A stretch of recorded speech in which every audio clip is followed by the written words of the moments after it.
Información, eventos, medicina, industria y todo lo que el cannabis transforma en noticia. No todo es humo. No todo es humo. Un podcast informativo con un gusto diferente. Temporada 3. Último capítulo de la temporada número 2. ¿Número 3? Número 3, claro. Segundo año de vida. Segundo año de vida. Desde el 2021 que andamos difundiendo la palabra canábica. Difundimos la palabra, hermano. Hermana.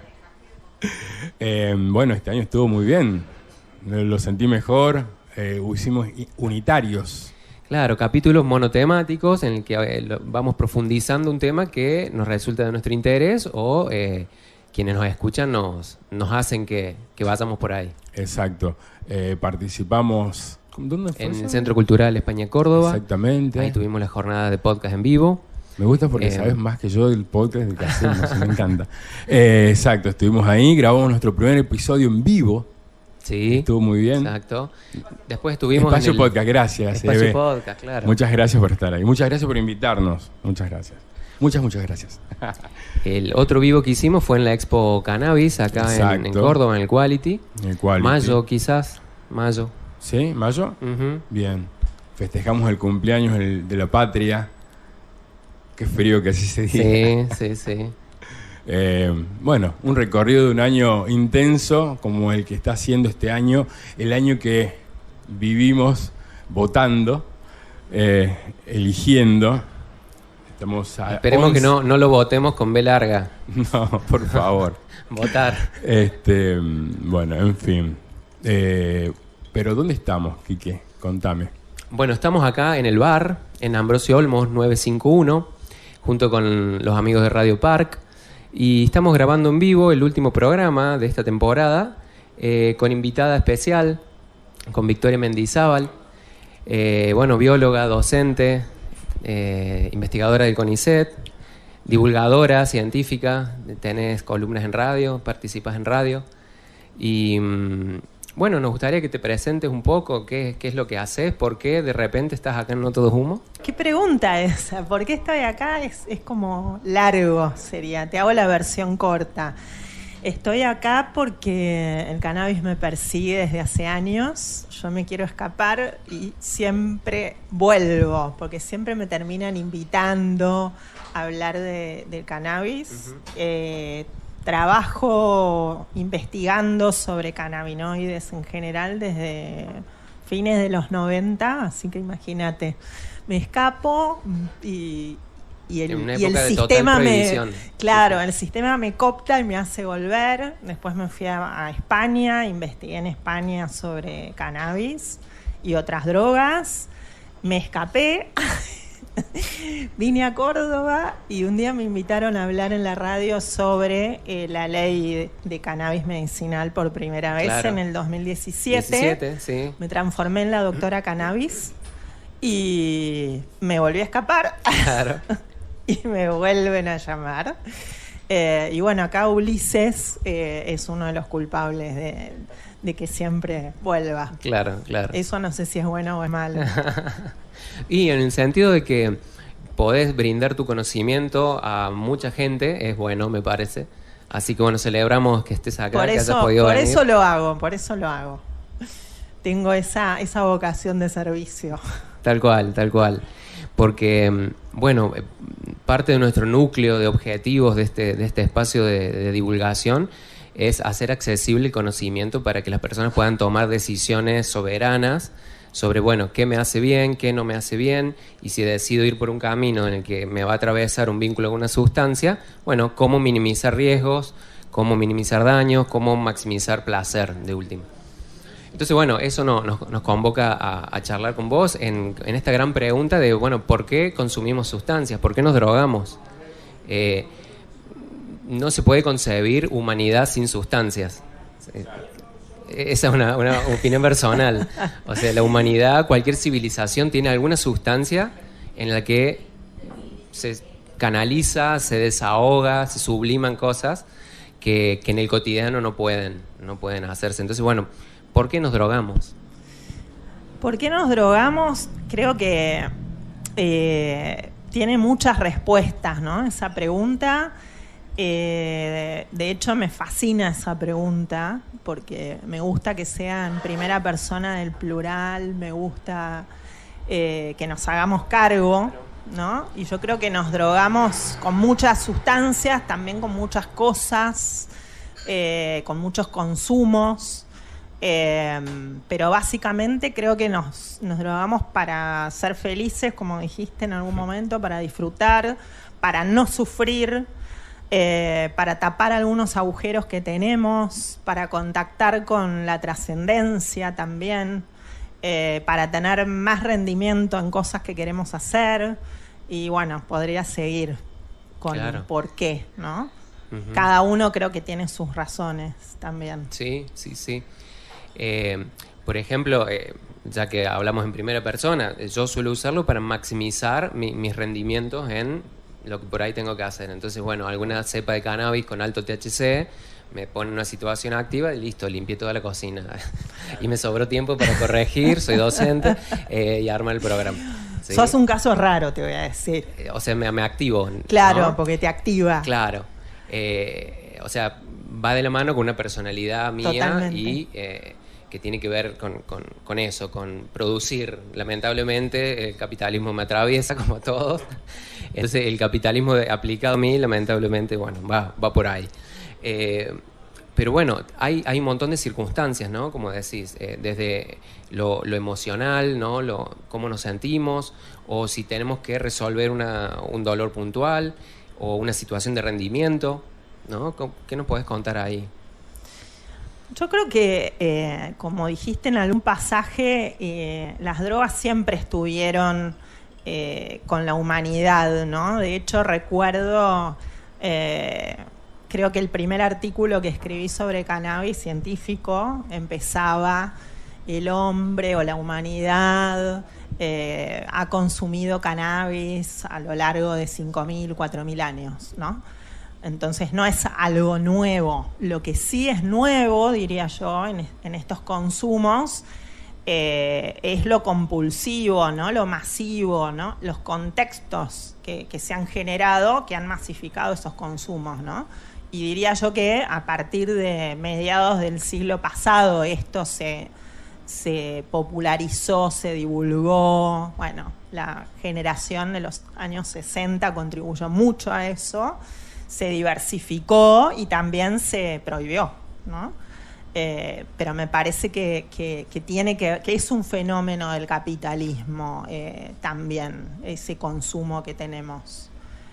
No es ese consumo místico que tienen algunos pueblos en relación a determinadas drogas que buscan esto que decíamos recién, la trascendencia, o comunicarse con, no sé, un ser superior, ¿no? O un contacto con la naturaleza, que hay gente que lo sigue buscando hoy, ¿no?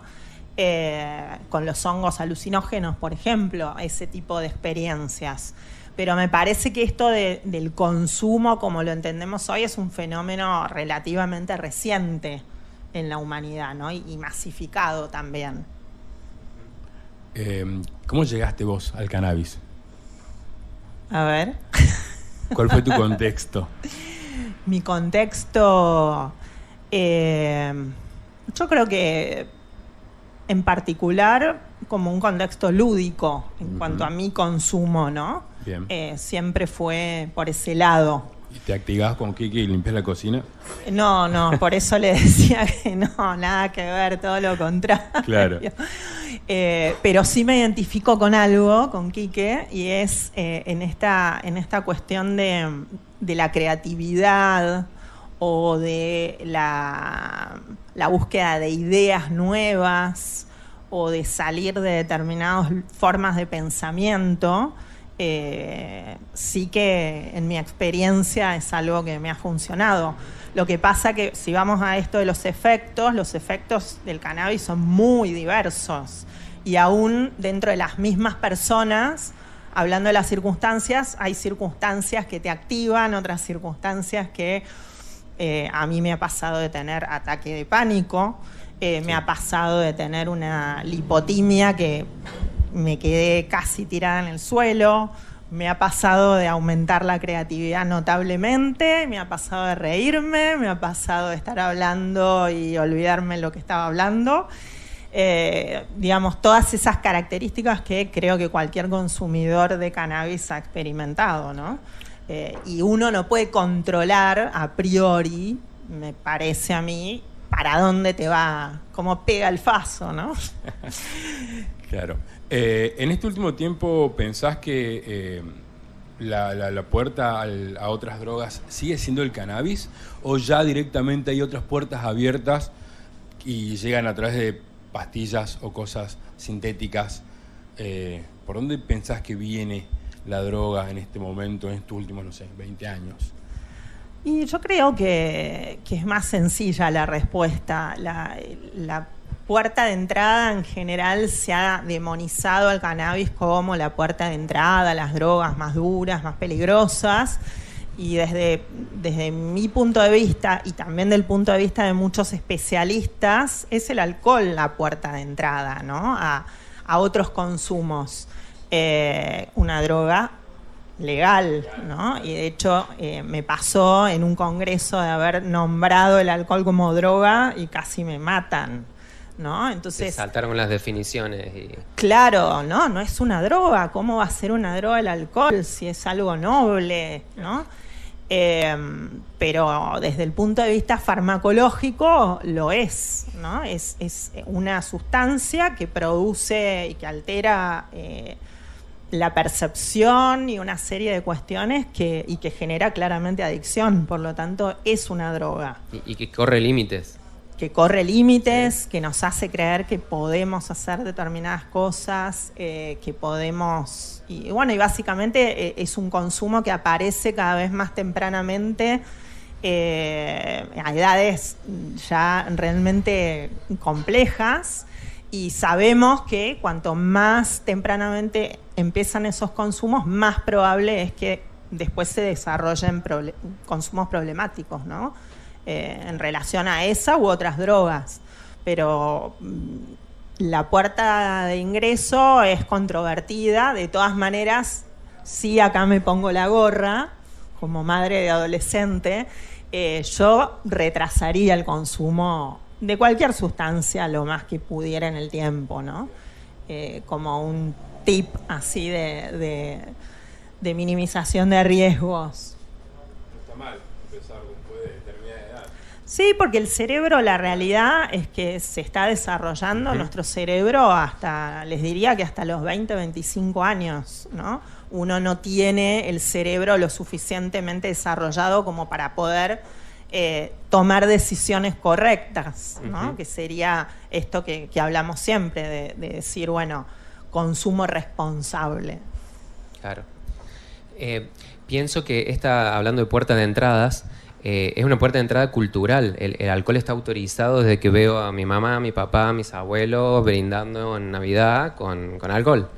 Y eso se asocia a situaciones positivas, se refuerza la alegría, la unión familiar a través del vínculo con esa sustancia. Entonces, o sea, es la familia la que está incorporando una matriz de consumo. Por ejemplo, en mi familia son las harinas y el alcohol. O sea, es así. Alto peligro. Alto peligro. Sí, harinas blancas, refinadas, sí.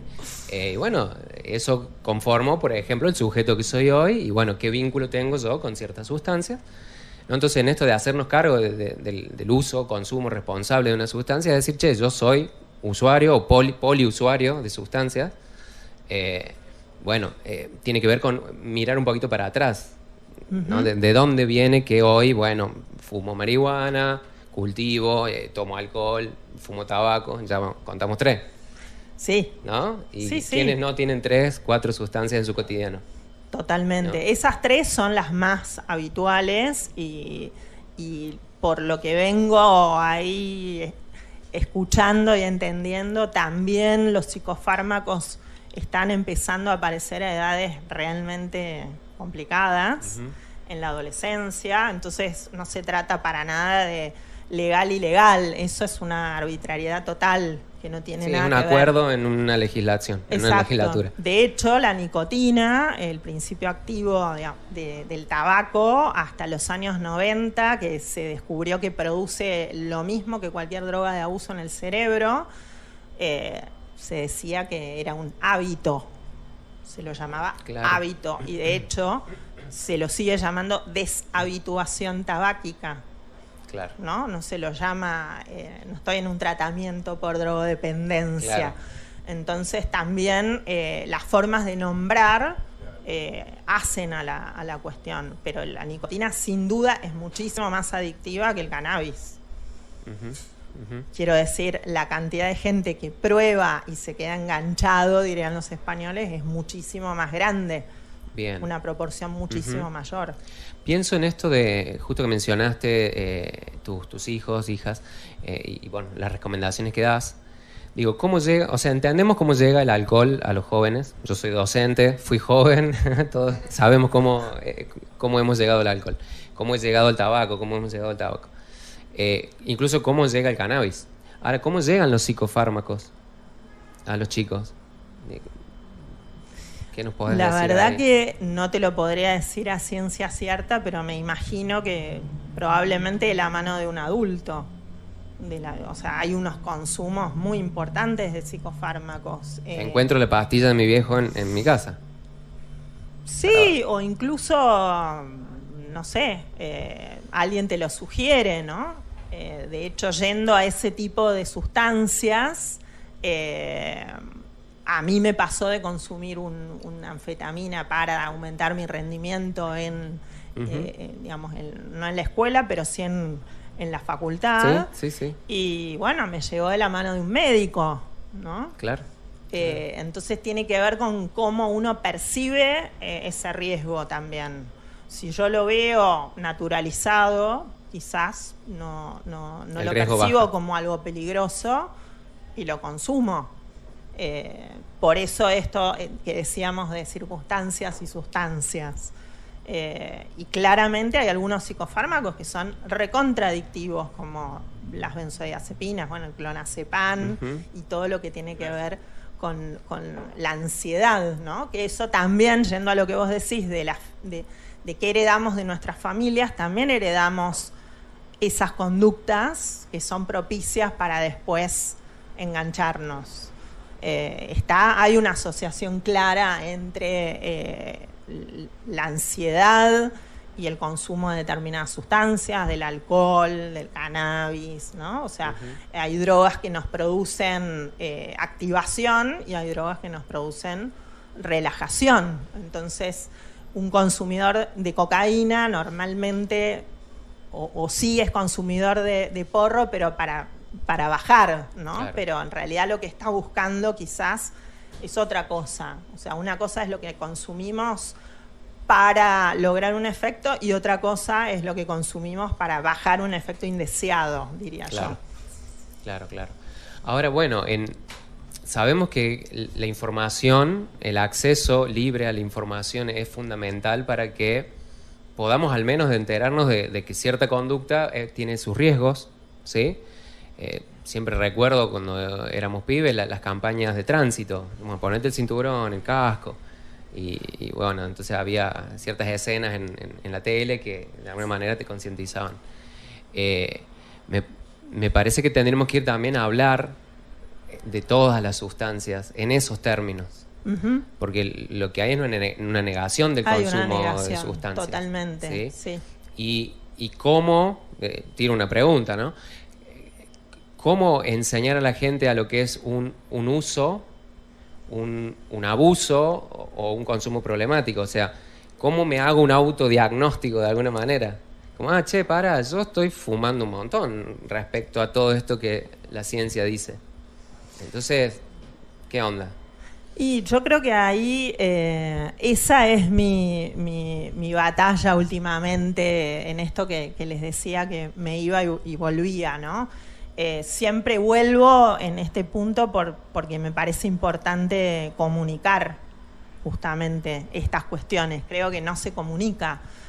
Cuando yo estudiaba en el laboratorio, bueno, nos enterábamos los ratones, las ratas y yo, y los otros investigadores. En parte de por qué yo me fui de esos espacios tiene que ver con que me parece que algo fundamental para la prevención es hablar. Y me parece que hay mucho caretaje en ese sentido, ¿no? De hecho, siempre recomiendo el programa Seres Libres, que es muy áspero, el de Gastón Pauls, porque va directo al grano, ¿no? En esa cuestión de la prevención, y el mensaje que él y su equipo transmiten es un mensaje que me parece positivo, que es: se puede salir, aunque estés en esa fase de dependencia, ¿no?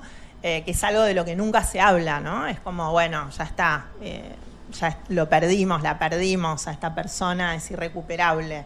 Y eso pasa en general con la salud mental.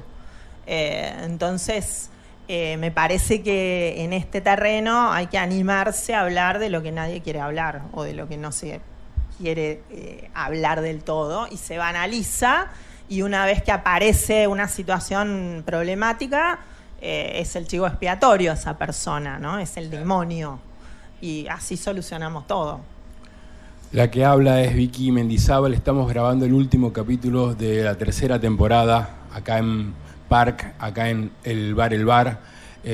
Bueno, en la semana, por nuestras redes, preguntábamos y la gente respondía a por qué se drogaban. ¿Querés que escuchemos? O sea, por favor. En mi voz vas a escuchar las respuestas, y quizás eso puede ser el puntapié para la última parte ya del podcast. Estamos ya en 22 minutos y todo es carnaval. A ver, ¿por qué nos drogamos? Porque tenemos un vacío existencial, dice uno acá. Está bueno. Uh-huh. Para hacer más vivible la vida. Qué duro. Buenas respuestas. Sí. Porque nos gusta y podemos ser funcionales y divertirnos al mismo tiempo. Wow. Tiki, tiki. Para tener otras perspectivas. Esa me gustó. Uh-huh. A ver qué más. Para más placer, ansiedad y lumbargia. Está muy bien. Uso médico. Claro, recreativo. Entonces, estas son algunas de las respuestas de la gente que se fue al Instagram no es Aduana de Palabras, esto es Noto de Sumo, perdón.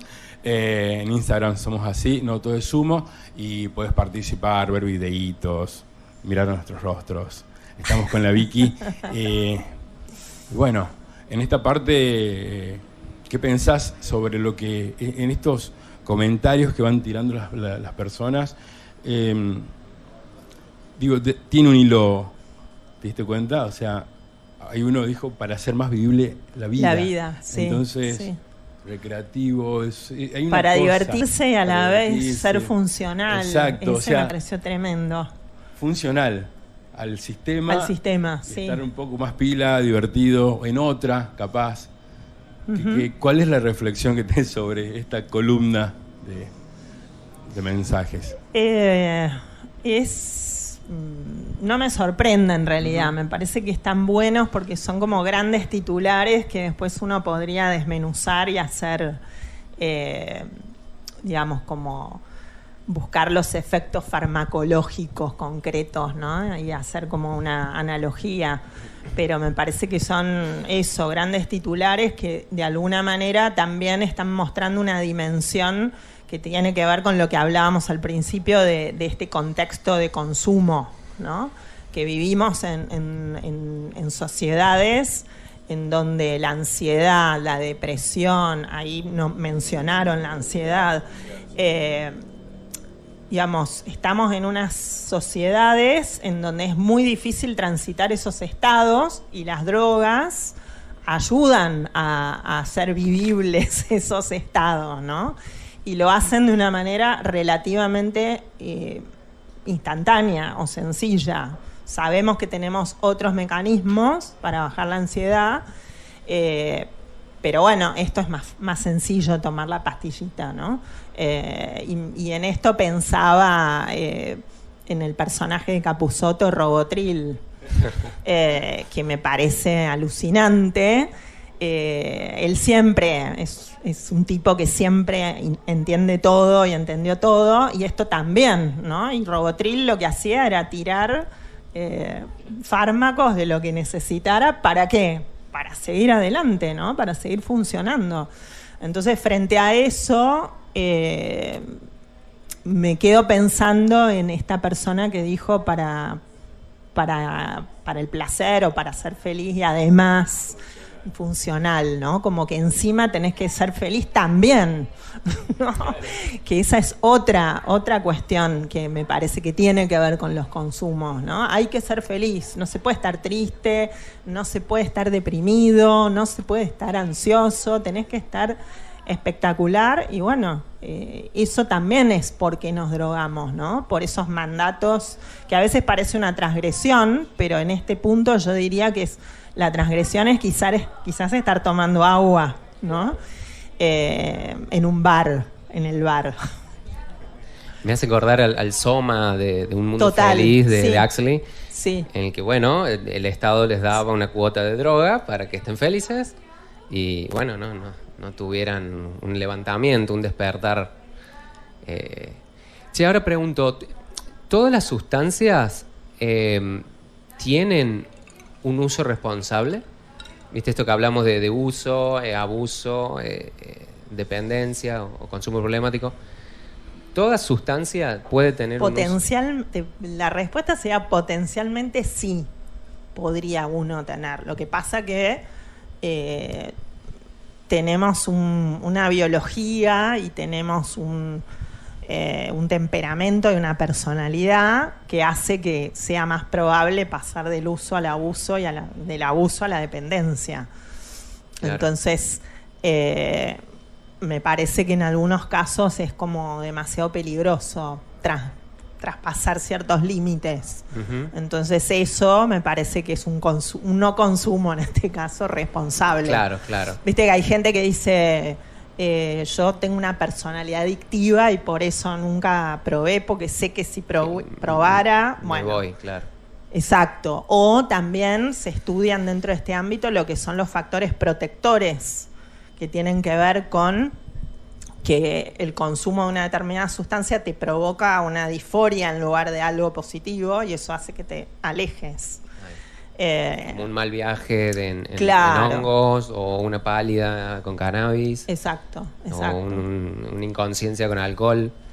Que la gente por ahí ya huele el vodka y no quiere saber más nada. Exactamente, sí. Porque tuviste una mala experiencia, entonces lo olés y eso te da lo que se llama técnicamente aversión, que sería lo contrario a refuerzo. Claro. ¿No? Cuando vos sentís placer frente a un consumo, lo que tendés es a repetirlo. Cuando vos sentís disforia, tendés a no repetirlo. Claro. Entonces eso es un factor protector. Por ejemplo, también en otro orden, las mujeres históricamente, o el género, se considera un factor protector. ¿Por qué? Porque socialmente estaba tan mal visto que era pasar un límite para las mujeres, fumar, tomar, no sé, pensemos en las fotos de otros tiempos. Sí. En los bares estaban los varones, ¿no? No estaban las mujeres, no había el botellón que vemos hoy de chicas adolescentes y está todo bien. Entonces... era un factor cultural protector, que podemos debatir si está bien, está mal, o sea, es todo un universo a debatir, ¿no? Esos riesgos que corremos más las mujeres que los varones frente a los consumos. Y hoy hablar de, ya que lo mencionas, género y consumos. Y bueno, justamente por esta cuestión de la homogeneización, entre muchísimas comillas, entre las mujeres y los varones, o igualdad, digamos, hoy prácticamente los consumos de alcohol y de tabaco están prácticamente iguales cuando uno mira los números, y otras sustancias ilegales se están como acercando, ¿no? ¿Por qué? Porque históricamente para una mujer consumir una sustancia ilegal era como un paso más. Entonces, normalmente o habitualmente las mujeres no consumíamos drogas ilegales o consumíamos en poca proporción. Por eso Cuando vos estudias lo que pasa con los psicofármacos, ves que eso se invierte. Somos las mujeres las que consumimos más psicofármacos. ¿Por qué? Porque son legales. Entonces nuestra percepción de estar pasando una raya es diferente, es otra, ¿no? Lo evaluamos de otra manera porque es legal.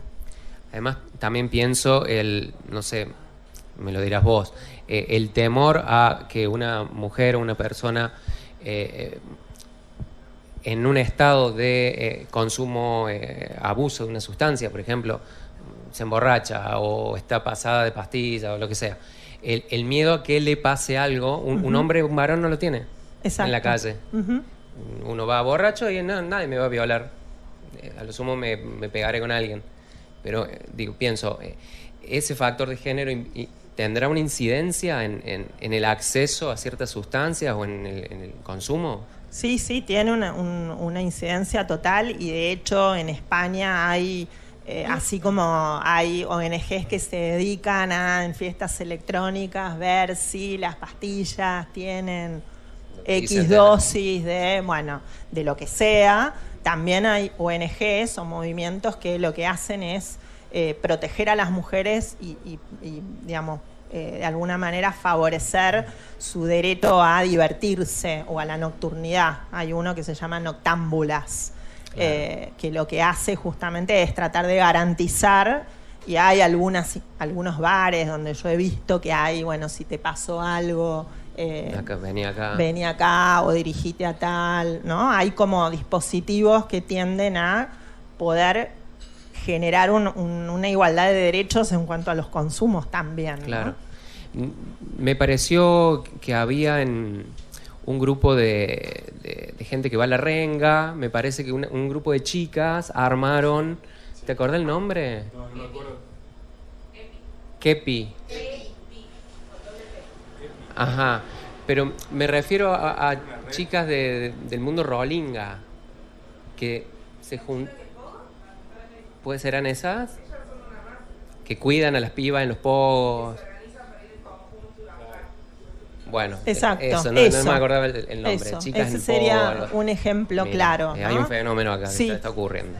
Sí. Yo he visto bares acá donde existe ese tipo de redes de contención. Y de hecho, de tanto en tanto aparecen estas drogas que te ponen en el vaso y esto... ¿Qué hay de cierto de eso? La famosa burundanga. Sí.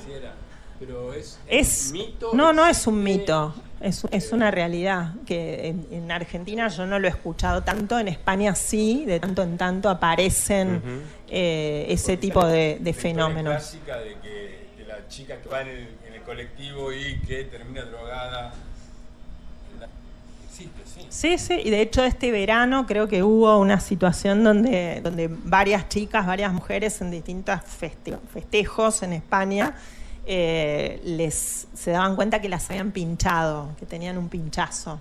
Sí, es un fenómeno que ocurre, que en ese caso no se trata de una droga de abuso, sino de una sustancia que te deja como una docilidad quizás. Digamos, tu mente queda en otro, o sea, tu cuerpo está ahí, tu mente desaparece y no tenés una disociación. Sí, hay una disociación que no te permite reaccionar. Claro. Entonces es un fenómeno que es real. Bueno, Vicky, y como para ir cerrando, nosotros en No Todo es Humo siempre hablamos del uso responsable de cannabis, de entender las causas que nos llevan a usarlo, qué ocurre con las diferentes formas de consumirlo, vaporizado, fumado, con comida. Y hemos hablado también de excesos, de qué pasa ante una pálida. Bueno, en general, porque si bien quienes nos escuchan están más del palo del cannabis, pero en general, ¿qué nos podrías decir a modo de cierre para apuntar a un uso responsable de las sustancias? ¿En qué tenemos que basarnos? ¿Qué pilares, tendríamos que saber como para encarar un uso responsable de las sustancias? Yo creo que es difícil la respuesta, pero si yo te tuviera que decir, diría que es el contexto más que la sustancia. Nunca consumir cuando estás mal, cuando, al contrario de lo que uno diría, ¿no? O sea, me parece que ese contexto de lo que decían varios de los mensajes, ¿no? Llenar un vacío, hacer vivible la vida, ¿no?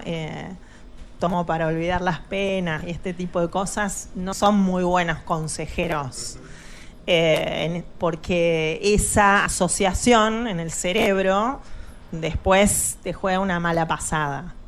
Y siempre recuerdo un compañero de trabajo de Barcelona que era alto consumidor de cannabis, diría heavy user, y el tipo te podía operar un ratón bajo lupa y no lo podías creer. Es más, sabías cuando el tipo necesitaba ir a fumar porque se ponía muy nervioso.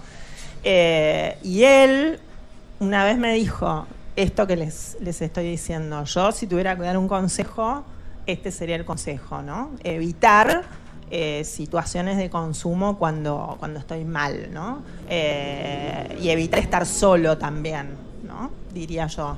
Me parece que esas son como dos claves importantes. El para qué yo estoy consumiendo. Después, bueno, si uno ve que empieza a tener problemas alrededor, que sus consumos les trae problemas, también es un indicador a tener en cuenta. Lo que pasa que alguien que ya está en ese consumo problemático difícilmente lo perciba, porque ese es parte del problema, ¿no? La no conciencia del problema. Entonces yo como medida preventiva, esa. Y la otra que les vengo bajando línea de los adolescentes, niños y adolescentes, que bueno, tratar de lo posible que ese consumo sea lo más extendido en el tiempo posible y lo más cuidado posible. Y te tiro una más con respecto a esta idea de algunos padres de, bueno, que la previa la hagan en casa. Me parece controvertido. Me parece bastante controvertido. Soy tu padre, no tu amigo. Claro, sí. Totalmente. Me parece que ahí hay algo que no soy psicóloga y no me quiero meter, pero me parece que no está bueno ese mensaje. Uh-huh. Sí me parece que está bueno hablar directamente, porque si no es como, bueno, te dejo la botella acá, pero no me hago ni cargo de lo que estoy haciendo como padre o madre. Así que bueno, eso, chicos. La que está hablando es Vicky Mendizábal. Estamos en el Bar, refugio de Bella Park. A esa radio le vamos a dar muchas gracias, le vamos a decir, por tenernos un año más en la grilla, como a Del Monte, a otras radios, nosotros radios. Siempre se me complica esa radio. Otros nosotros radio, Buena Vista Radio, X-Track, la NAP, Radio NAP, Bicicleta, la GEN, Radio Cannabis y la 102.3 Más que Música. Bueno, esto es el último capítulo del año de No Todo es Humo, está grabado en vivo y bueno, nos estaríamos despidiendo en estos momentos, me parece, porque acá nosotros vamos a cortar, o sea, lo que vas a escuchar es un minuto más, ponele, pero nosotros seguimos festejando este segundo año en No Todo es Humo. Bueno, feliz cumpleaños. Muchas gracias por venir. Gracias a ustedes. Muchas gracias por venir. Igualmente. ¿Querés decir algo, Quique, a tus oyentes? Bueno, primero muchas gracias, Vicky. Recordemos por qué estamos acá. No todo es humo, quiere decir que no todo tiene que ver con fumar y ponernos re locos y escapar de cosas, ¿sí? Y no hacernos cargo, claro, sino todo lo contrario, ¿sí? El espíritu de este programa es que crezcamos como personas, que tengamos más conciencia de lo que hacemos y, bueno, siempre basados en el placer, en el uso responsable del cannabis. Y recordemos también el poder vivir de esto, porque con las leyes que tenemos de cannabis medicinal e industrial, sí, lo que antes hacíamos en la ilegalidad, como por ejemplo cultivar cannabis, hoy es un trabajo que puede ser remunerado, que va a tener derechos, obligaciones, así que bueno, también